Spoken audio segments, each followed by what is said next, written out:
Good evening, everybody, and welcome back to Tuscaloosa, Alabama. The Tide and the Bulldogs, Saturday at 2:30 Central Time. Our broadcast at 11:30. I'm Eli Gold. Thanks so much for joining us. The coach will be here in just a moment. We are joined right now, though, by our special media guest. He, of course, is the play-by-play man for the SEC on CBS.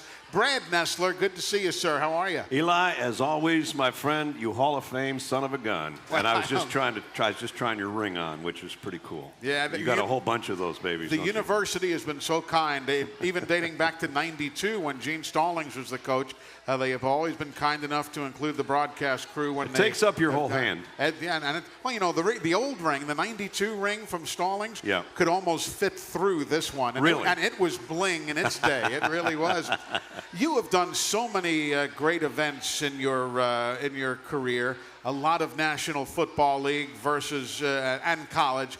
The differences are so marked between one and the other. Right. I want to ask you if you enjoy one more than the other, but what, from a broadcast standpoint, are the biggest differences in how you approach the NFL versus college? You already know the answer to that question because you've been there. But NFL's a lot easier to do than college is. Yes. You know the stars, you know the 11 guys on offense and defense for the most part that are going to play, and you know the nickel defense and the dime and whatever, and the fourth and fifth wide receivers because they're household names. They become household names if you're a team as good as Alabama. Eventually, you kind of look at it and you go, that's Ruggs and that's Waddle and that's Judy and that's Irv Smith and whatever. But it's not that easy when you're kind of scattered all over the country and you're doing a lot of different conferences and different teams.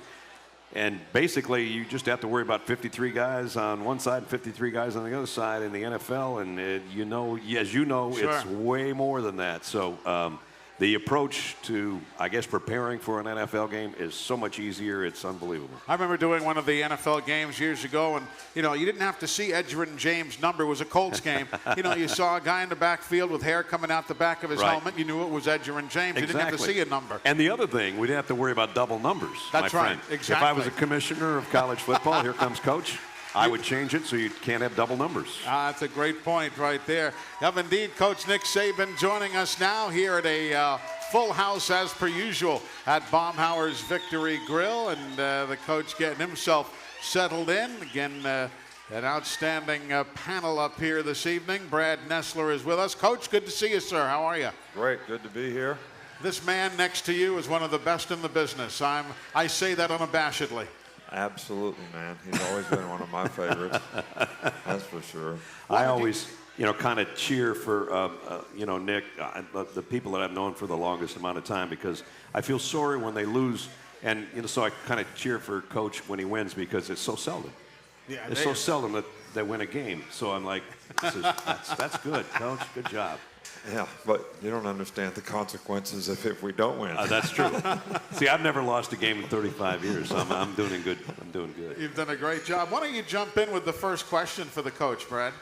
I will.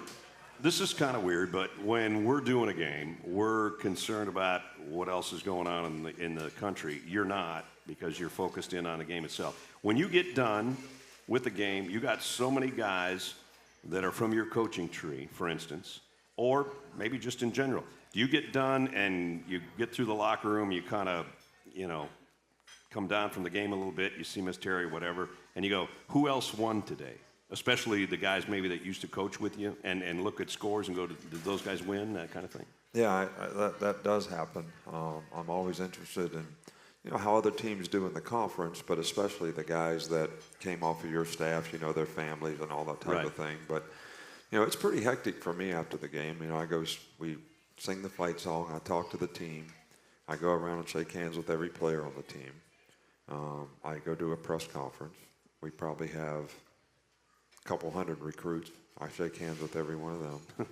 Then I go do a radio show. Then I go do a TV show.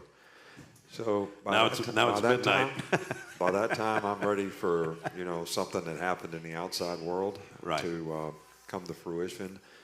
But I just interested in college football in general, so it's always nice to know, who's doing well. But I'm really always especially interested in, the guys that coach on our staff and how they're doing. Yeah. And hope they do well. Exactly. You know, you talk about guys who are coaching on your staff. I'm kind of going out of order here, but we got a great question. I didn't know there was an order, Eli. Well, there isn't, but I kind of saved these Nick Saban Show blog questions for a little bit later on. This gentleman wrote in, Coach. It's from Shelby in Alpharetta, Georgia.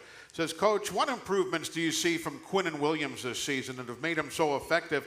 And when you talked about coaches who have been with you in the past, he talks about a current coach. Can you talk to us about the overall defensive line performance this fall under Coach Cool and what he has meant to the team? Right. Well, I think, first of all, Quentin Williams is a guy that we recruited that we thought was really, really athletic. He was not very heavily recruited from Birmingham. And it was because we saw the athleticism, but he was a little undersized. You know, he probably weighed 260 pounds in high school, and it's not a real big guy to start with. But we felt like that with the new age of football, he would be the right kind of guy that would be more athletic, that could pass rush. We thought he would be a defensive end. He's actually playing really well for us inside now because he's gotten to be about 285. He's a lot stronger.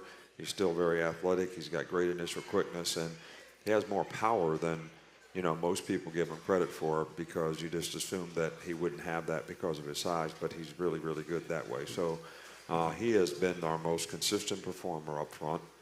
And I think to answer the second question, Coach Kuligowski has done a really good job with our players this year.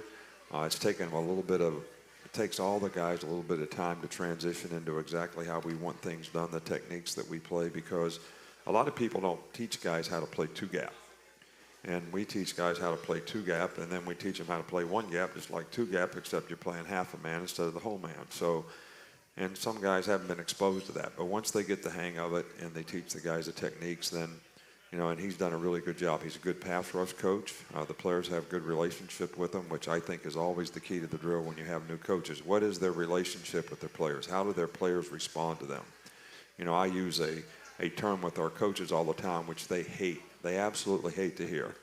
I say, if and I'm going to use a West Virginia term here, if you ain't coaching it, you're letting it happen. All right? Well, they hate to hear that, man. They hate it because it's like, I'm putting it on them, you know, that their players aren't doing exactly what they're supposed to do.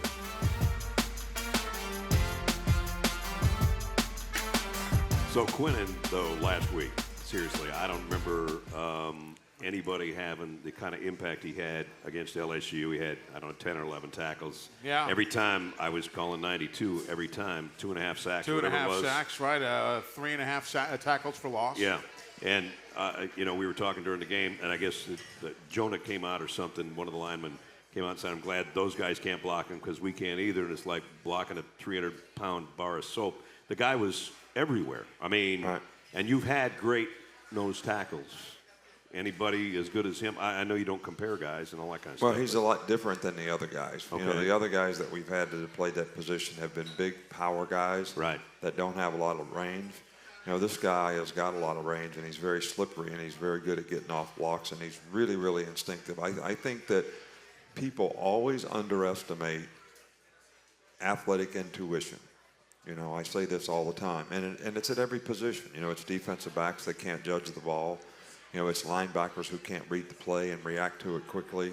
It's defensive linemen that don't know when to, I'm in my gap, now it's time to get off and make the tackle. Right. Some of them wait too long, some of them do it too quick, the back jump cuts them the other way. So instinct's very important. I mean, it's just like I always use the analogy of baseball players. You know, you can teach a guy how to swing a bat, you can teach him what strike zone is. You can't tell him whether it's a good pitch to hit or not from the time it leaves the pitcher's hand and gets to home plate. He's got to make that decision on his own. And the good ones can do it because they have an instinct and be able to see and make a decision quickly as to what they should do. And I think that's what athletic intuition does.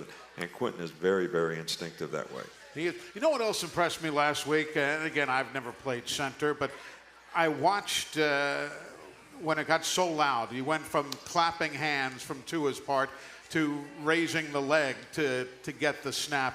And, you know, we heard in one of our post-game interviews how Ross was talking about how he had to look back and kind of change his angle just a bit to see the leg move.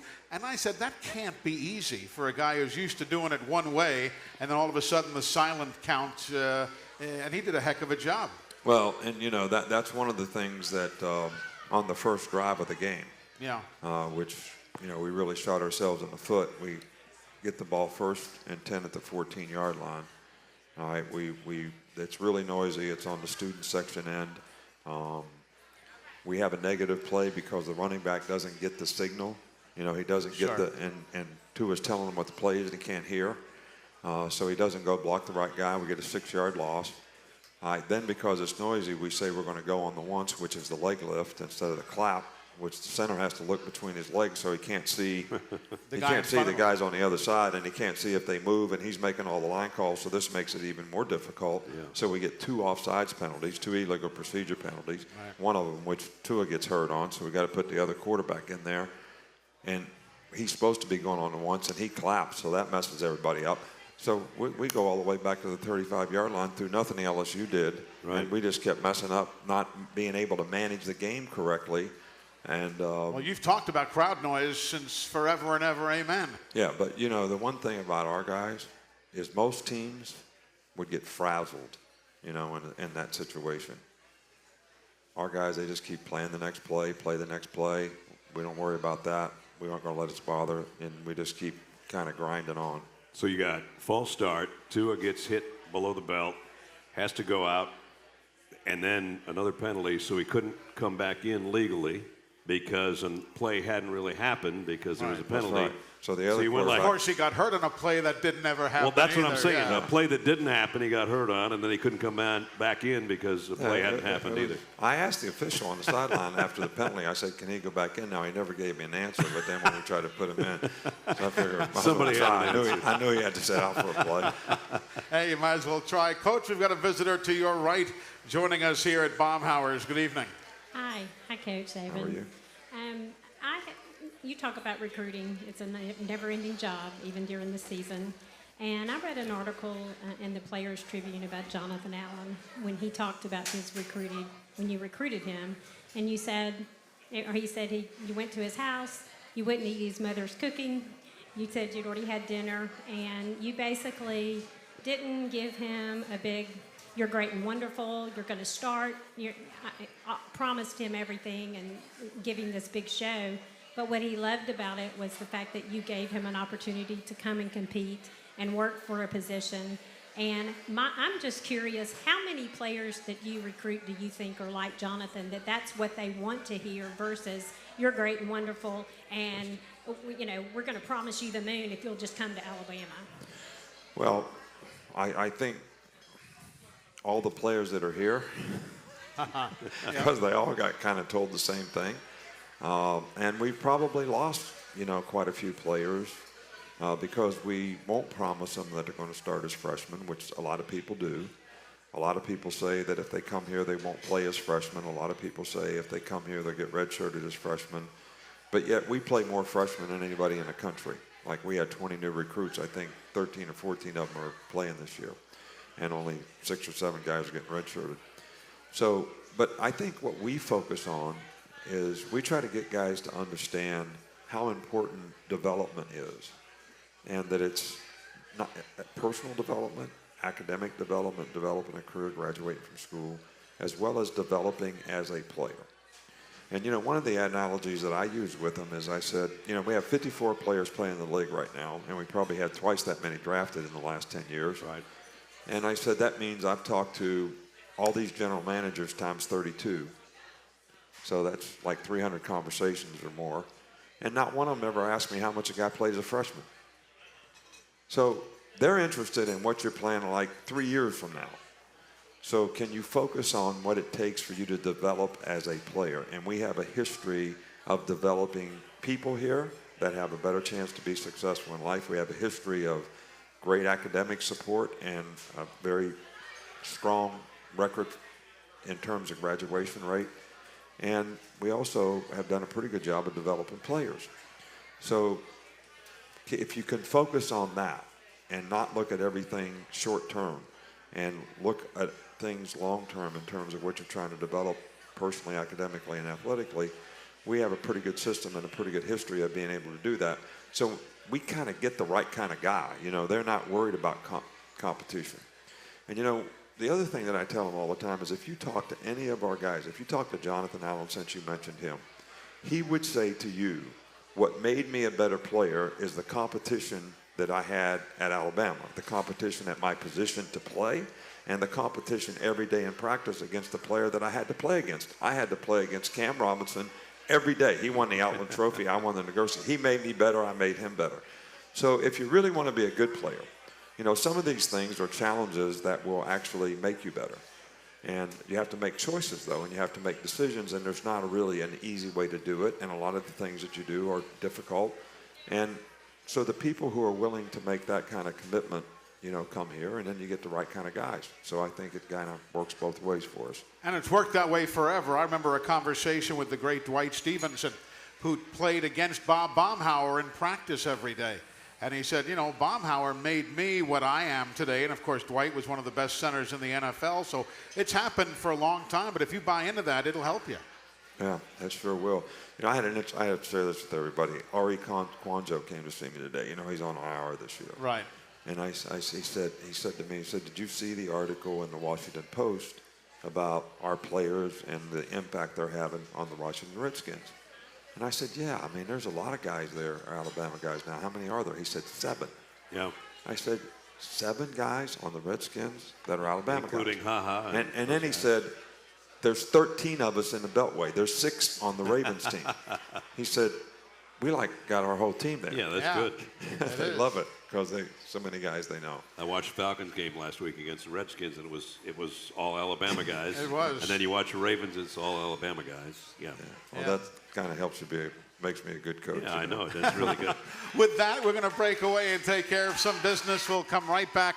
More with the coach and more with Brad Nessler after these messages. You're listening to the Nick Saban Show on the Crimson Tide Sports Network from Learfield.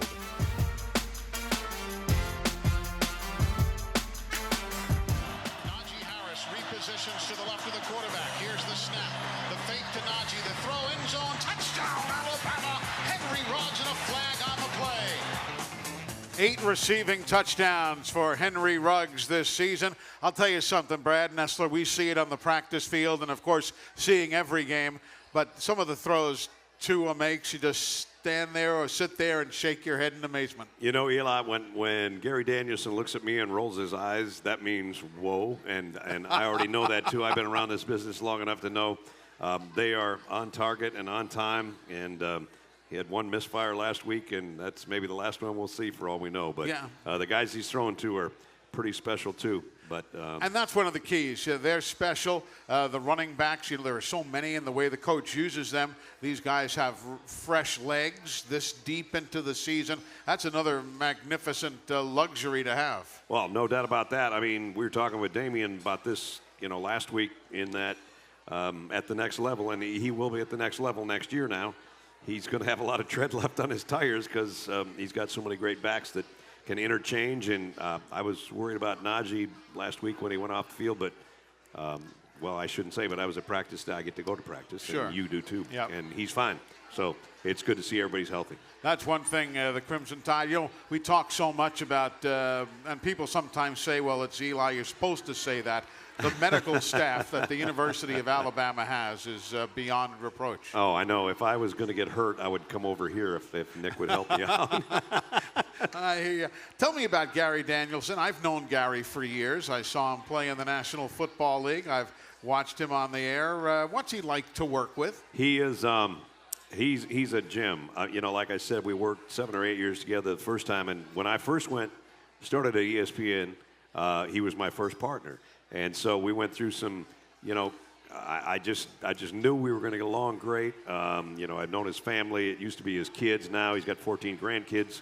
So it's a whole different deal. He knows my family. And when you're my partner, you become my family. So now that we're back together, I think, Nick probably knows this. That was from me. Nick probably knows this, that Gary, didn't immediately become a guy that was in the NFL for 14 years. Sure. He tried out for the New York Stars or whatever the heck it was, and then went to the Canadian Football League. And his father-in-law was the athletic director at Purdue and said, maybe you should get a job. And Gary, taught 8th grade math for a while and then said, I'm going to give it one more crack. And so I appreciate guys like that because, I'm not one of those guys that went to Syracuse or Missouri or whatever. I went to a Division II school and, fought my way through it. And Gary is one of those guys that fought his way through it and played 14 years in the league. So. And you started doing radio, and now look at you. Yeah, now I'm sitting next to Nick Saban and Eli Gold. I mean, you got Nick Saban's part right. Why don't you ask the coach a question? Okay, so, kind of getting ready homework-wise for these guys, their defense, Mississippi State, I mean, two guys on the defensive line are first-round draft choices. No doubt. And their safeties are, I don't know if they can cover, but they can hit you. Their whole defense is pretty good, right? Their defense is really good. They do have a really good front seven. They run well. They're really fast reactors. But, Simmons and Sweat are really both first-round draft picks probably. And they're the #1 defense in the SEC. And they're very fast reacting in the secondary, and they will hit you. Very physical players. You go from LSU last week, and you probably said going to this is the best defense we faced, and now you got to turn around and tell your kids, and rightfully so, this is the best defense we've faced, right? No, I think it is. I think it's the truth. I think LSU was the best defensive team we played to that point in the season, and I actually think these guys are just as good or better. Different style of play and different kind of players. LSU is a 3-4 team, and they hunker down a lot and don't have great pass rush. These guys are different. They play a 4-3. They move a lot. They create a lot of pressures for their players. They've got a lot of different schemes of things that they do to create pressure, and they've got edge rushers who can rush, and they've got guys that can affect the quarterback. That makes the game completely different, in my opinion. So it'll be interesting to see how we manage their front. They got some quickness up front too, and they play more of a one-gap style, which is more of a penetrating style, which is totally different. Changes blocking angles for you, and whether you're double teaming a guy or zone blocking. So it'll be interesting to see how we handle that. Is that something that Bob Shoop, their defensive coordinator, has done on a regular basis? Just has some really spectacular players now? No, their system is very similar to when he was at Tennessee. Very similar style of play. But it doesn't really matter what system you have. You have to have good players. Sure. I mean, you have to have good players. You have to have people who can execute and do the job relative to the competition that you have. And I think that gets completely overlooked, too much. Coaches get far too much credit when they have really good players. I always say, good coaches can coach good players to play well. Right. That's basically what you can do if you're a good coach. But I don't know that anybody can coach not so good players to play good. I mean, it's just hard to do. Today, coming down on the bus, I saw Bob Shoop doing his deal on SEC Network, shameless promo for SEC Network, which I had nothing to do with. But he was talking about that same thing. He's been at Tennessee. He's seen you. He knows what you do. And now he's got, no offense, but he's got better players. So the system works a little better when you got better players. That's exactly right. No doubt.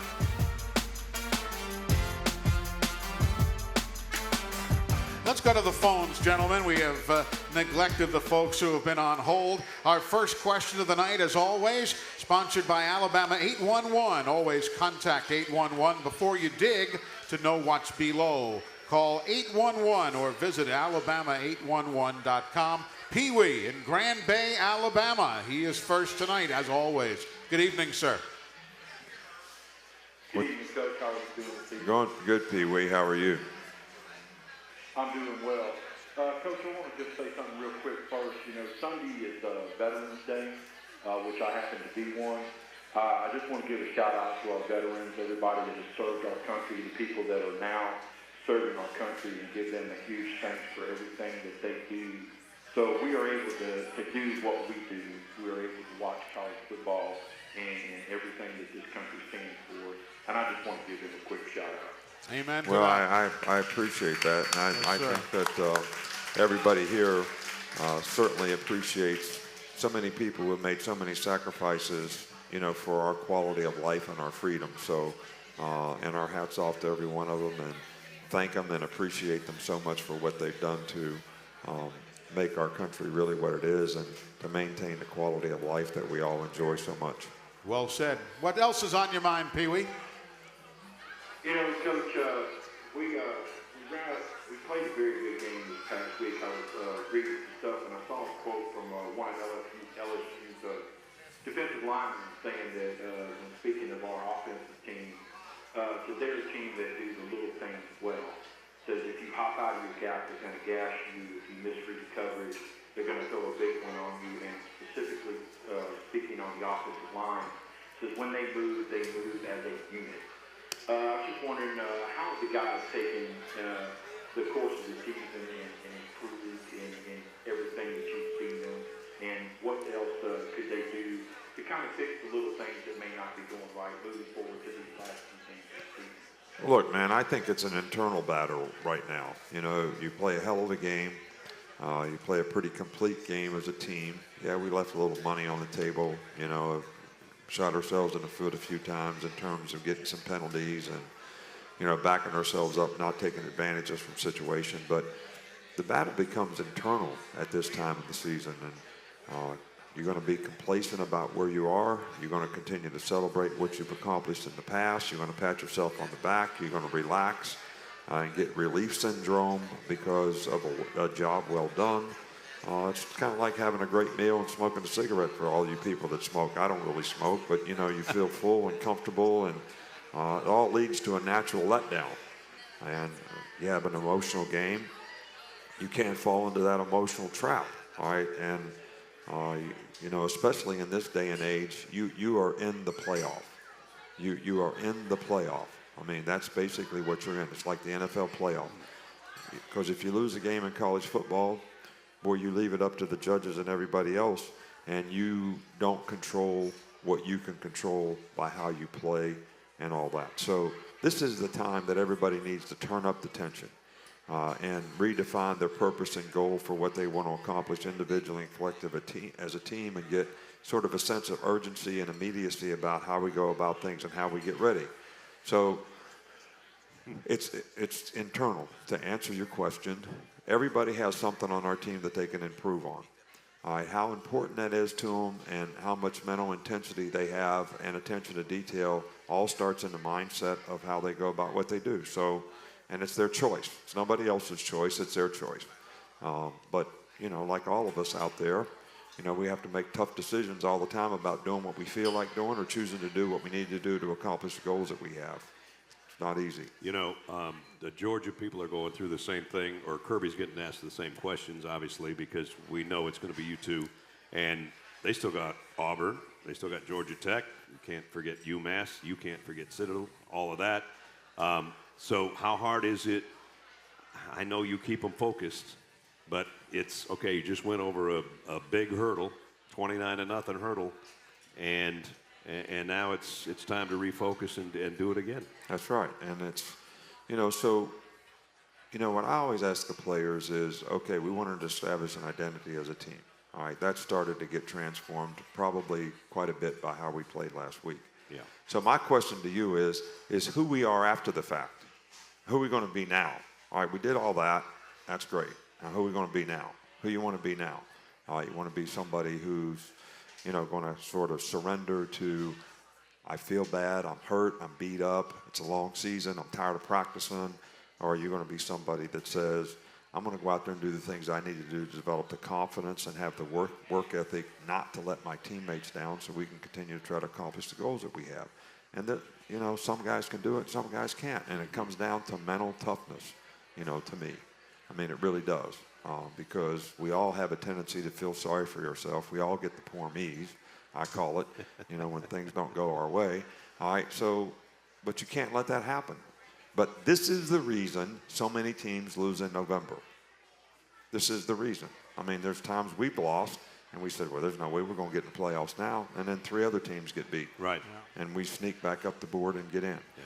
All right, I don't like that. I don't want that to happen. But we've got some tough games coming up, and we need to play really, really well to be able to win those games. And, Brad, you mentioned the Citadel.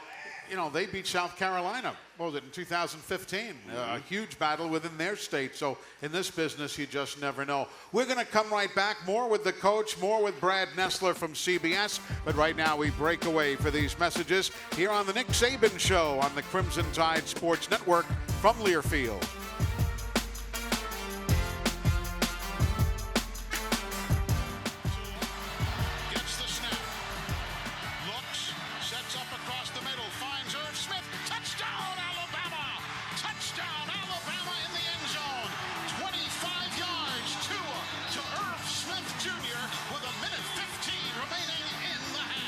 Late in the half, a big touchdown, 6th TD reception for Irv Smith here in this season. It's nice to have a tight end who can catch the ball like that, Brad.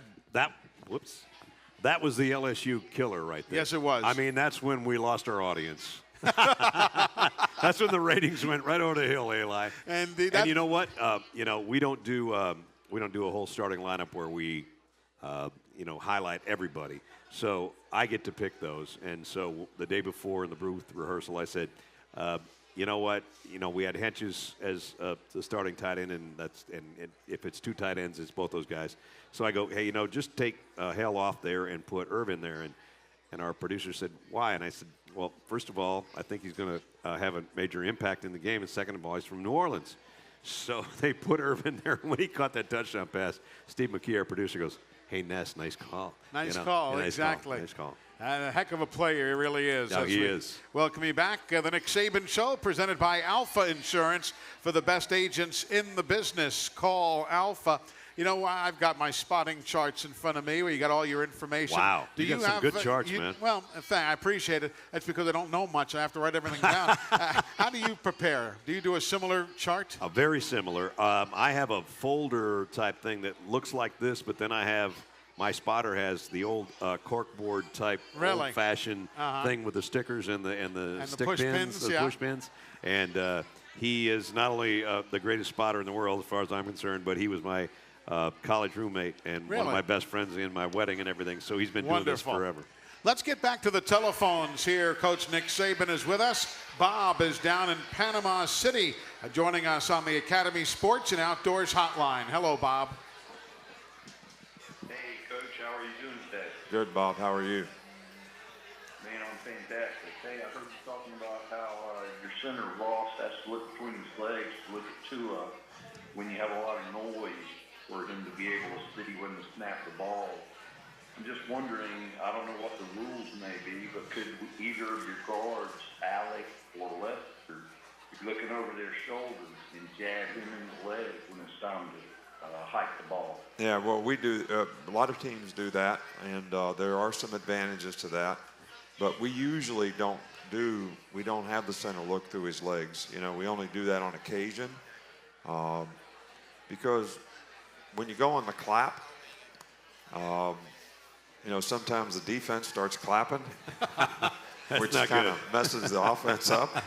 So every now and then, when we go on the leg lift, which is when the center has to look between his legs, it's very seldom, and it really is to mix up the snap count. So when you say we're going to go on the once or whatever it is, then that means he's going to pick his leg up, so the clap means nothing. So the defense can't really get a feel for it. Gotcha. Just so you know, but Eli, your idea is a good one, and it's something that's implemented in a lot of places in a lot of ways. Where the guard looks over his shoulder and kind of taps the center when the guy's ready for it. I was just going to tell the caller, just so he knows, when there's time for a commercial, Eli hits me on the leg. Same thing, tap. Same idea. Same thing. Yeah. Got to pay the bills. Coach, we've got a visitor here at the restaurant with a question for you. Good evening, sir. Good evening, Coach. You just mentioned a minute ago about November losses that teams have, and congratulations for a tremendous win over LSU last weekend. They had a really good defense, and then again, State is always a tough team year in and year out. It was a tough game last year. Their defense looks really good. Is it a different scheme? How different are they from LSU just defensively? They seem to be playing well with some really good players. Well, they're completely different. LSU is a 3-4 defense that plays, real heavy techniques. They don't really have a significant pass rusher. They don't blitz very much. They plug a linebacker to be a fourth rusher at times. These guys are a 4-3, one gap, move, attack, kind of defense with really good players to do it. And they have a lot of blitzes and a lot of stunts. And you got to be able to protect the quarterback. You got to be able to read, see it coming. And sometimes we handle the pressure with RPOs, but sometimes you can't. So on third down, you have to be able to protect and drop back and throw it. So this is a completely different style of defense, but really, really effective.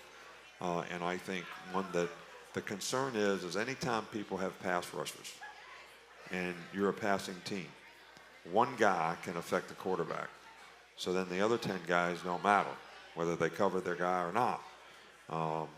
So when you don't have significant pass rushers and you can't affect the quarterback, then everybody on defense has to do their job well. Everybody's got to cover the guy. Nobody can be open, you know, and all that. So there are occasions when these guys affect the quarterback, and maybe they don't have them covered everywhere, but they affect the quarterback.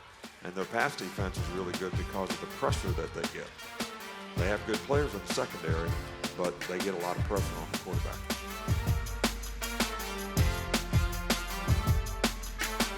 Coach, the next question from the Nick Saban Show blog is about the other side of the line. Glenn in Clarksville, Tennessee says Nick Fitzgerald has been a load to handle as a run-pass quarterback. What challenges does he bring for a base 3-4 defense? Thank you, and roll Tide. Well, I tell you, this is one of the most challenging offenses to defend because of the things that they do. Because basically, people know and have heard the term wildcat. What does wildcat mean? It means somebody's playing quarterback who's not a quarterback. Right. People put a running back at quarterback. Well, when you do that, somebody's still got to cover the quarterback. So they got one more blocker. You got one more gap on defense. And they basically have that every down because the quarterback is the leading rusher on the team. He has more yards rushing than both running backs put together, and I think both running backs are good players. Yeah. Mm-hmm. So, and the way they get to it and the formations and the motions that they create really is challenging for the defense. Really, really challenging for the defense. And it's just a really, really challenging offense. And then you throw the RPOs on top of that, and this guy is not a running back. He's a quarterback with a really strong arm. And in the last couple games has been much more accurate than he was earlier in the year. And their passing game has been much more effective. So this is a very, very challenging team to defend because it's hard to do a lot of stunts. You do a lot of stunting against these guys, you stunt yourself right out of the play. If you look at what he's done the last couple of weeks, like you said, throwing the football compared to maybe when he had a little 3-week slump in there, he's been spot on, and you know he's not Tua as far as accuracy. Let's face it, but he's a really good player, and he's getting it to the right guys at the right time. And those last couple of games, they scored a lot more points. Yeah, a lot of points because the balance that gets created. All right, so you can't just play the run, and it's a very, very challenging. Is he a Tim Tebow type runner, or is he different than that, or? You know, Tim was a big, strong, physical, you know, hard to tackle guy because he was athletic enough to make you miss, right. and he had some speed. You know, this guy is big, long. Kind of a long strider and builds speed. Right. And if he ever gets going, he makes a lot of big plays, and because he can run fast. Yeah. And he's hard to tackle because of his size. So it's really, really challenging. And the scheme that they run with him is, you know, it's option football. It's the running back's going this way. He's reading the defense. He hands the ball to the running back, or he keeps it himself and runs it, and they're blocking a power play or whatever. So it's challenging. It really is. And for the fans who like to hear numbers, 105 yards a game on average. That's second best running in the SEC. That's right. And they are either first or second in the SEC in rushing yards, whichever stats you look at. Yeah. Because we have stats that go over the whole season, and then we have stats that are just SEC games, and I can't keep up with both of them. I just go the whole season. We're going to come right back. We've got more with the coach, more with CBS's Brad Nessler right after these messages. But a quick reminder, folks, that Chick-fil-A restaurants in Alabama are proud to be a presenting sponsor of the Road to the Iron Bowl. To celebrate the storied rivalry, Chick-fil-A restaurants in Alabama are offering a limited edition Road to the Iron Bowl souvenir cup. It's available now through November the 24th. Stop by to get yours while supplies last. Roll Tide with Chick-fil-A. This is the Nick Saban Show on the Crimson Tide Sports Network from Learfield.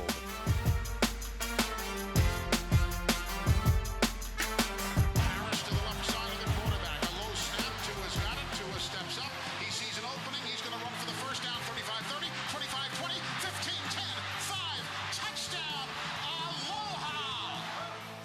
Another of his rushing touchdowns, 3 of those on the year to go with 27 passing touchdowns. I love that call, brother. Thanks, man. I appreciate it. We used that on TV last week, and that was pretty good. The story behind it is this man here to my left, Tom Stipe, who is our producer. We were talking about maybe saying something along those lines. We were sitting in traffic on Nicholson, heading to the stadium before the game. And Tom said, you know, we've got affiliates listening right now in Honolulu. We have Hawaiian beautiful. And Tom said, you know, if Tua does something really spectacular, he said, you ought to say something about, you know, some reference. Right. And I quite honestly, I put it out of the back of my mind. I didn't think about it. But it was still back there someplace. But, well, no, not until he jogged it forward. So Tua's running for 44 yards. And Tom jumps in my ear and he says, use it now. That's all he said. Yeah. And off use it or lose it. Yeah, so when we did that on our Napa Play the Game thing, you know, we didn't do my call. I explained the game or the play. And I go, here's our buddy Eli calling. So I hadn't heard it. And I hear it and I go, that son of a gun. That was pretty cool. That was good. Well, every now and then we'll find a couple of acorns. But it was Tom Stipe, our producer, good job, Tom. Who did the job. The Nick Saban Show, presented by Alpha Insurance for the best agents in the business. Call Alpha this hour, like they all seem to, flying right by. Where do you guys go next week? Do you know yet? We're going to Tennessee, Missouri and Tennessee. That's not the greatest game in the world, but it's kind of a weekend that is not spectacular. You can't have LSU and Alabama every weekend. You can't have Georgia and Auburn every weekend. The ratings numbers were spectacular last week. Yeah, I guess so. I don't ever pay attention to that stuff, but I'm assuming they were great. Yeah, they said the number one watched college game of the year. Coach, we are just about out of time. These hours just fly by. It is time now to get from you your final word, presented each week by Mercedes-Benz. Mercedes-Benz, the best or nothing. Yeah, well, I think it's really time for, I've been trying to get everybody in our organization to respond all week, to sort of re-energize, refocus, get focused on the goals that they have, look forward, not backward, forget about the LSU game, and, let's roll here. And I think it's time for everybody in our organization, all our fans and supporters, to do the same thing. This is going to be a tough game for us. This is the number 16th team in the country. Forget about Mississippi State or whatever. They got good players, and this is going to be a tough game. And I think we got to have a great atmosphere, in our stadium to affect the game. I mean, you can affect their game. They're not going to play fast. They're going to play slow. Everything's going to be a check with me at the line, try to get the best play against whatever you're lined up in on defense. Well, if you make it hard for them to communicate when they got the ball, then we practiced today on defense with noise. All right, so you can make all the noise you want. And we'll be able to get our defenses right because we practiced that way today. All right, so let's just make sure we mess them up. All right, but we need this, and our team deserves this, man. I mean, this team has worked hard to get where they are, and we want to finish the right way, but we need a little help, and we want to try to create as much momentum as we can, and I think your energy and enthusiasm can help us do that. Amen to that. Coach, as always, thanks for joining us. Have a wonderful remainder of the week, and we'll see you Saturday. All right, thanks, Eli. All righty, you got it, Coach.